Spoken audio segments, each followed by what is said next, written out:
কুষ্টিয়ার দৌলতপুর উপজেলার প্রত্যন্ত বাগন গ্রামের সেই চঞ্চল মেয়েটি আজ দেশের নীতি নির্ধারণী পর্যায়ে। বলছি নুসরাত তাবাসসুম জ্যোতির কথা। মাত্র ২৬ বছর বয়সে যিনি অর্জন করেছেন জাতীয় সংসদের সদস্য পদ।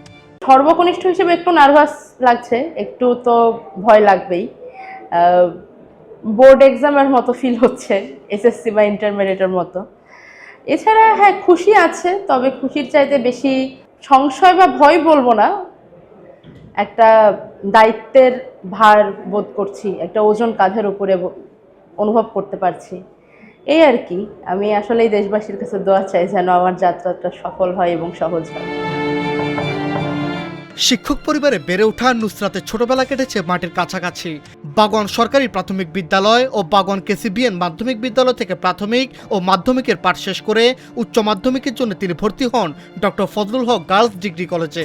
পরবর্তীতে তিনি ঢাকা বিশ্ববিদ্যালয়ের রাষ্ট্রবিজ্ঞান বিভাগের শিক্ষার্থী হিসেবে উচ্চশিক্ষা শুরু করেন। নুসরাতের এই বিশাল সাফল্য আবেগ আপ্লুত বাগন গ্রামের মানুষ। তার নানা আব্দুল জলিল এবং নানি আসিয়া বেগম পারুল নাতিনের জন্য প্রাণ ভরে দোয়া করেছেন যেন দুনিয়ার বুকে তিনি সততার সাথে দেশ সেবা করতে পারেন। পুলিশরা ধরে নিয়ে গেল, তখন আমি ছিলাম হসপিটালে। তারপরে শুনলাম এই ঘটনা, তার আমরা খুব দুঃখিত এবং মর্মাহত। যাক, এরকম করতে করতে যায়, পরে শুনলাম যে নাকি সে আবদ্ধ আছে, এমপি হয়েছে। জনগণের সে খুব ভালোভাবে সে খেদমত করুক, এটাই আমাদের কামনা। আমার ছেলে খুবই শখের ছেলে, সে আল্লাহ তাক আয়ু দিক, আল্লাহ তাক কামনা করুক।